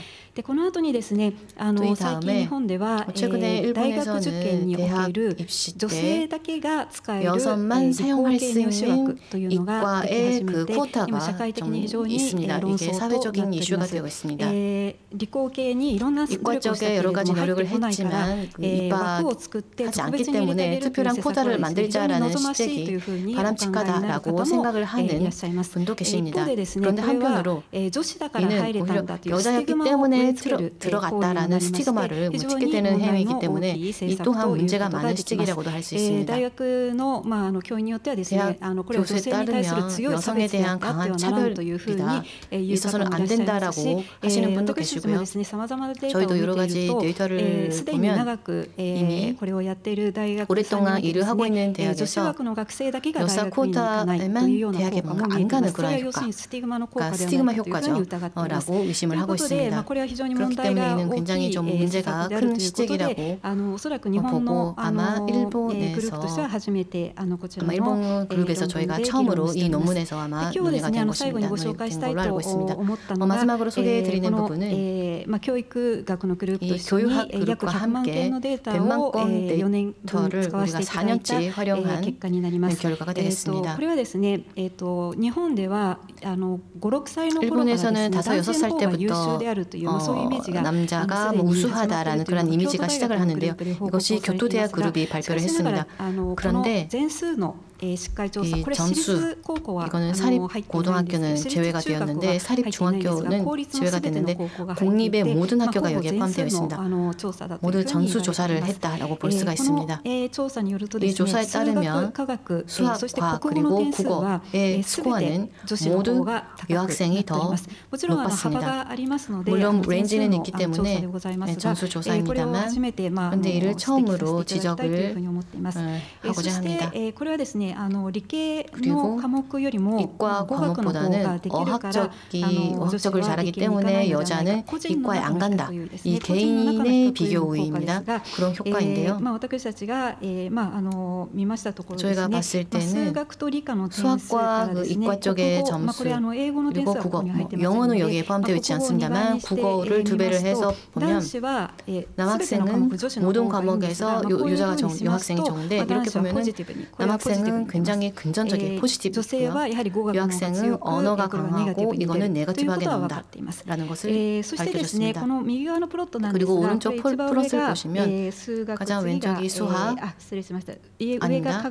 과학, 이과 그리고 가운데가 수학입니다. 근데 세로축이 앞으로 과학기술 쪽에 종사를 하고 싶다라는 희망도고요. 그리고 가로축이 Z스코어입니다. 가장 하단 부분을 보시면 수학과 이과에서 국어 2배 곱하기를 하면은 되면 굉장히 깨끗하게 앞으로 과학기술 쪽에 종사하고 싶다라는 효과와 연동하고 있음을 볼 수 있습니다. 그런데 더 상세하게 여러 가지를 보면 여학생은 수학 성적의 좌우를 받는다. 이과에 갈 것인지 문과에 갈 것인지 또 남학생의 경우에는 과학에 관심이 있는지 없는지가 결정 요인이 된다라는 것이었습니다. 그러니까 일본에서는 스템은 남성만 맞다라고 하지만 남성의 진학률은 불과 20%입니다. 이는 전체적으로 봤을 때 여전히 낮습니다. 그러니까 일본에서는 그 여학생의 스템도 열심히 해야 되는데 남성도 그렇습니다. 그러니까 남성의 스템을 더 늘리는 것 그리고 여성의 스템 진학을 늘리는 것이 아마도 전략은 다를 것입니다. 이러한 비교 우위도 그렇고요. 그리고 클라이밋 문제가 굉장히 크게 영향을 미치고 있을 것입니다. 그러니까 이 클라이밋을 얼마나 해소를 할 것인가라는 것이 중요한 포인트가 되겠습니다. 오른쪽 상단 부분을 보시면요. 여기에 있는 사람들은 이과의 점수가 좋고 한편으로 수학의 스코어가 안 좋은 집단이 되겠습니다. 그러면 과학기술직에 가고 싶은 비율이 남성이 붉고 여학생이 빨간색인데요. 그런데 이과는 좋아한다, 잘한다. 근데 수학은 좀 그렇지만 이과는 잘한다라는 이 카테고리는 과학기술에 갈 기회를 앞으로 좀 늘려야 된다고 생각을 합니다. 최근에 일본에서는 이 스코어로 푸는 이 입시뿐만 아니라 종합적인 입시라는 것이 많이 많아지고 있습니다. 절반 정도의 학생이 그걸로 약간 추천과 비슷한 현대로 들어갑니다. 이거는 남녀 상관없이 하는 거는 여자의 스템 스템 진학을 자연스럽게 촉진하는 하나의 시책으로 평가를 할 수 있을 거라 생각을 합니다. 그러니까 이 카테고리에서 얼마나 여학생의 진학을 늘리는가가 굉장히 중요합니다. 이 표는 굉장히 유명한 그래프인데요. 남녀의 편등도가 높은 나라는 저희는 스템 여성이 많을 거라고 생각을 하는데 오히려 반대의 트렌드가 있다라는 젠더 이퀄리티 파라독스라는 현상이 있습니다. 일본은 낮습니다만 이를 어떤 식으로 오른쪽 상향으로 올리느냐가 전략적으로 우리가 고민을 해볼 필요가 있는데요. 전체적인 젠더 인덱스가 올라가면은 위에 올라갈 겁니다. 그 다음은 또 다음 전략이 필요하다고 생각합니다. 적어도 2단계의 전략이 필요하다고 생각을 합니다. 좀 희망스러운 것은 무의식적인 시험을 중학생 대상으로 하면 보통 설문조사에서는 수학을 싫어한다라고 답하는 학생이 사실 무의식적으로는 수학을 좋아하는 그런 결과가 나왔습니다. 그러니까 사춘기 때 주변 친구들이라던가 뭔가 여자답게 뭔가 예쁘게 해야 되겠다라는 그런 개념이 반개를 해서 이과적 과목을 좋아한다라고 말하기 좀 어려운 상황이 있지 않을까라는 부분입니다. 그래서 앞으로 그러한 부분의 연구도 계속해야 될 것 같습니다. 정리를 하겠습니다. 역시 환경이죠. 편등적인 환경과 충분히 스템을 선택을 할 수 있는 환경이 아무래도 중요합니다. 제가 이 연구를 시작한 계기는 이과에 가고 싶지만 부모님이라던가 학교 선생님이 반대를 한다라는 여학생이 얼마나 많은가라는 거에 제가 놀랐던 것이 하나의 계기였습니다. 일본의 이러한 환경을 개선하고 또 스템에 진학하는 여성분들이 더 역량을 발휘할 수 있는 사회가 됐으면 좋겠습니다. 이상으로 마치겠습니다. 감사합니다. 요코야마 선생님 감사합니다. 그러면 지금부터는 여러분들과 디스커션을 하는 시간을 갖겠습니다. 시간이 좀 초과되어 있어서요. 디스커션 시간은 10분 정도가 되겠습니다. 여러분들께서 보내주신 질문을 여러분들께 전달해 드리도록 하겠습니다. 그러면 여러분들께서 보내주신 질문 없나요? 지금 갱신을 기다리고 있는데요. 업데이트를 기다리고 있는데 그러면 제가 먼저 질문 드리겠습니다. 지금 그 4개의 발표를 들었는데요. 전반 부분에 김주연 선생님, 한유진 선생님은 아이를 가진 여성이 직면하는 어려움에 대한 말씀이었습니다. 그리고 나카무라 선생님, 요코야마 선생님은 중학생, 고등학생의 이과 지망에 대한 말씀이었습니다. 발표였습니다. 연령대도 그리고 상황도 다른 여성에 대한 발표였는데요. 이 두 가지는 실은 깊은 관계가 있다고 생각을 합니다. 중학생, 고등학생이었던 여성은 나중에는 일을 시작하고 아이를 가지게 되고 또 어려움에 직면하게 되기 때문이죠.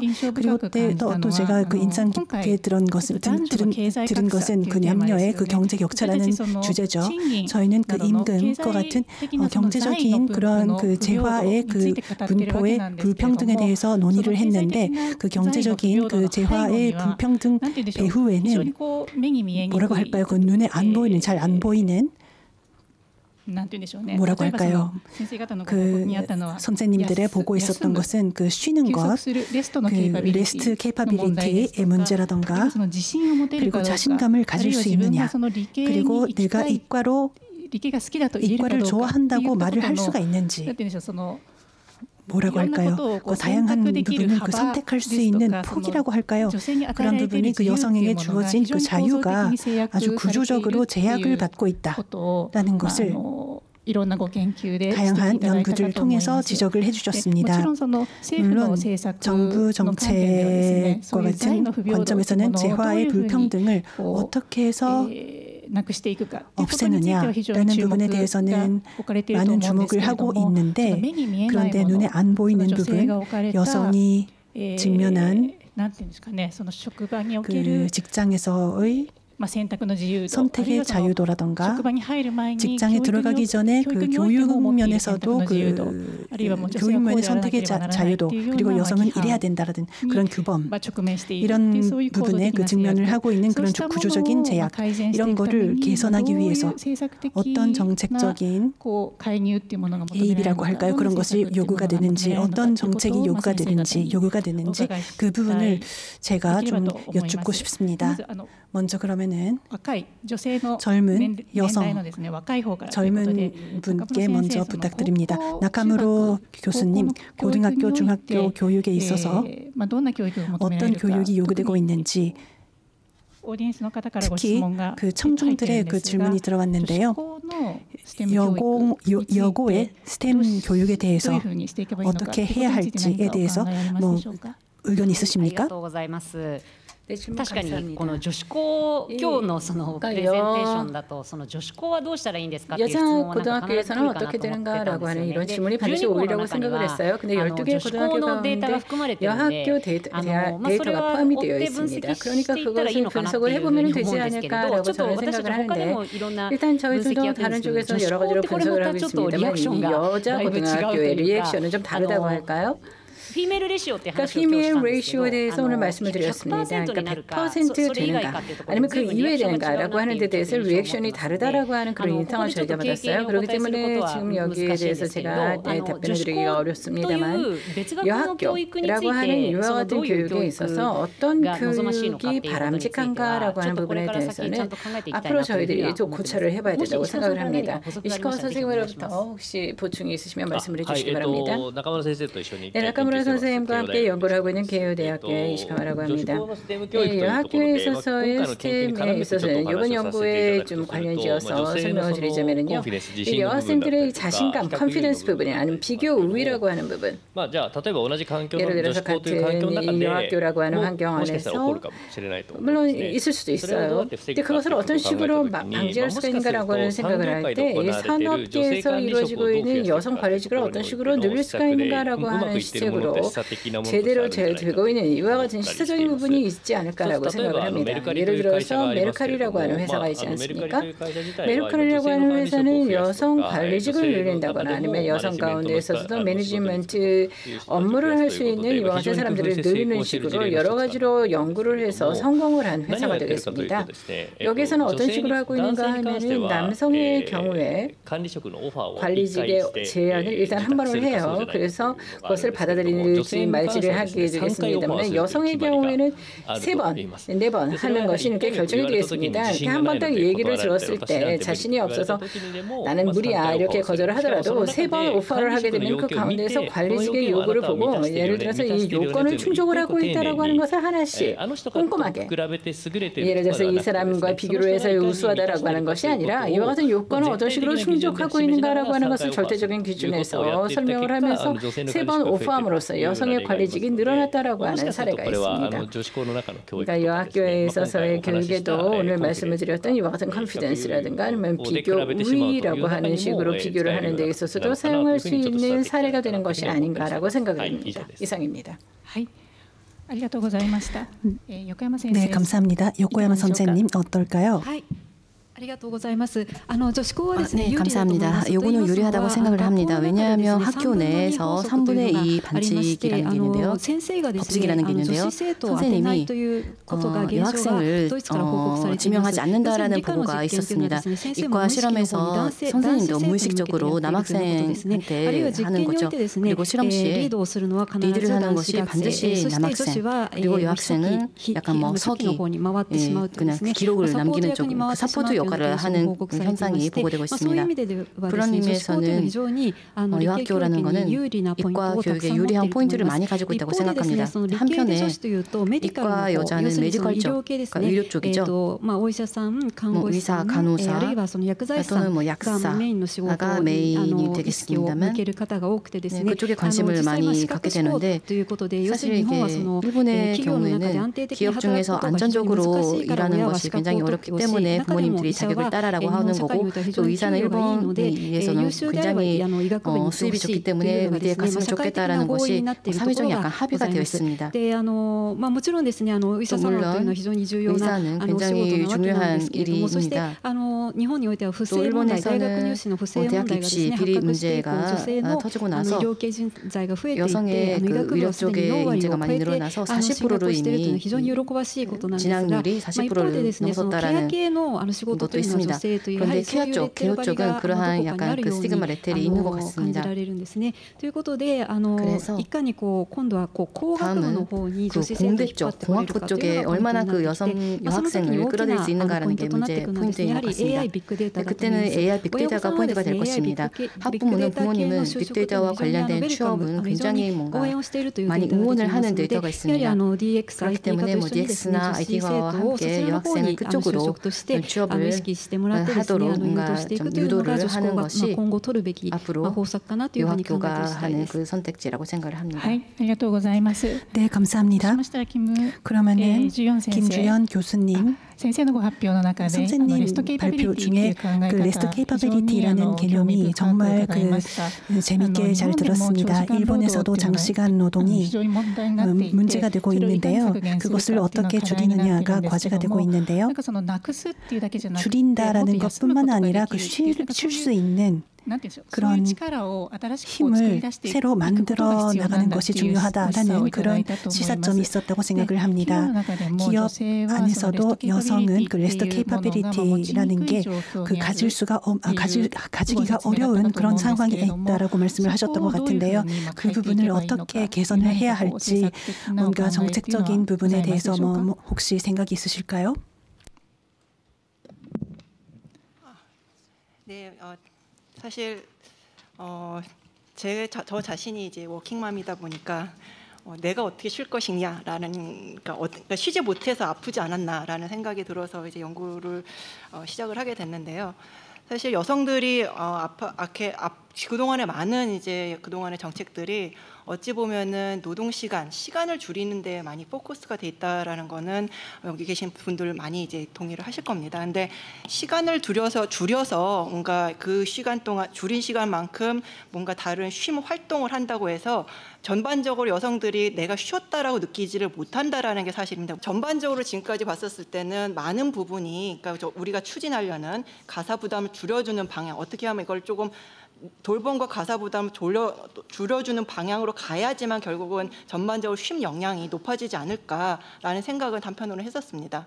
그래서 그렇지만 이제 한 가지 제 연구에서 또 하나 이번 연구에서 강조했던 거는 뭐냐면은 이제 맞벌이 부부가 증가를 하다 보니까 여성들한테만 느끼는 게 아니라 일하는 그 배우자를 갖고 있는 맞벌이 남성들이 점차적으로 이제 육아와 가사에 참여하게 되면서 이분들 또한 뭔가 이제 여러 가지 전통적인 남성상이 아직도 갖고 있는 상황에서 본인들의 비교 대상은 전업 주부를 그러니까 배우자로 가지고 있는 이제 풀타임 이제 정규직 남성들인데 그분들과의 비교 대상이 되다 보니까 여러 가지 일가족 갈등을 여성들보다 훨씬 더 높게 느낀다라는 겁니다. 그러다 보니까 심 역량 자체가 급격하게 떨어지는 상황인데 이제 제가 이제 강조하고 싶은 거는 맞벌이가 증가하는 상황에서는 여성들은 이미 낮으니까 점차적으로 뭐 여러 가지 이제 뭐 돌봄이라든가 가사 부담 줄여주는 방향으로 가야 되지만 남성들에 대한 정책도 세심하게 조율되지 않는 한 맞벌이 부부가 증가하는 상황에서는 이게 결국은 나중에 건강 문제, 정신 건강이라든가 신체적 면역력 저하로 이어지면서 노년기의 건강 부담이 전체적으로 국가적인 수준에서 건강 질병 부담으로 이어질 수 있다라는 게 한 가지 이 연구에서 강조하고 싶었던 부분이었습니다. 네. 감사합니다. 마지막으로 한유진 교수님. 선생님 그 연구안에는 그 남성 배우자의 그 소득에 대한 말씀이 있었습니다. 예전에는 배우자 소득이 높으면 일하는 여성이 적었는데 최근에는 반대로 일을 하러 나가는 여성이 늘어나고 있다고 하셨습니다. 아마 집안일을 아웃소스를 하는 그런 능력이 높기 때문에 일을 하는 그런 자유도가 높아진다라는 말씀이셨는데요. 그 점에 대해서 그러면 배우자, 수입이 높은 배우자가 있느냐 없느냐에 따라서 여성의 일을 하는 그런 자유도가 그 불평등이 발생할 것 같은데요. 그 부분에 대해서 뭔가 정책적으로 신경 써야 하는 부분이 있을까요? 우선 제가 오늘 말씀드렸던 논문이 이제 우선은 굉장히 초기 단계고 아직 발전시키고 있는 단계라는 점을 말씀을 드리고요.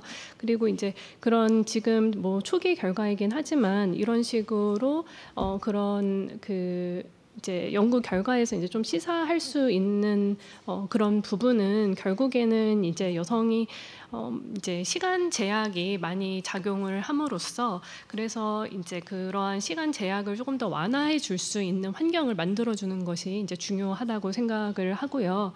그래서 뭐 이제 여러 가지 정책들이 이제 뭐 시행이 되고 있지만 이제 특히나 이런 뭐 부담 같은 것들을 이제 조금 더 이제 많이 나눠서 하는 그런 뭐 이제 정책적인 인센티브를 제공한다던가 뭐 예를 들어 요즘에 이제 한국에서 뭐 아빠 육아 휴직을 이제 확대한다거나 이제 뭐 여러 가지 그런 정책적인 그런 노력들이 진행되고 있는데요. 그래서 또 이렇게 많이들 이제 최근에 또 아까 육아휴직 아빠가 테이크업하는 것이 이제 늘어난다는 그런 결과도 유 박사님께서 보여주셨는데 이제 그런 식으로 또 많이들 이제 분담 같은 것들이 이제 함께 나눠지게 된다면은 이제 그런 뭐 컬처라던가 그런 성인지 그런 규범 같은 것도 그런 부분에서도 젠더 놈 같은 것도 좀 변화가 일으켜지면서 뭐 그렇게 되면서 이제 이러한 아까 뭐 차일드 페널티라던가 그런 부분도 많이 완화될 수 있을 것이라 생각이 듭니다. 감사합니다. 그럼 세션 2는 여기까지만 하겠습니다. 여러분 감사합니다. 네, 이것으로 세션 2를 마치겠습니다. 등단자 여러분 감사합니다.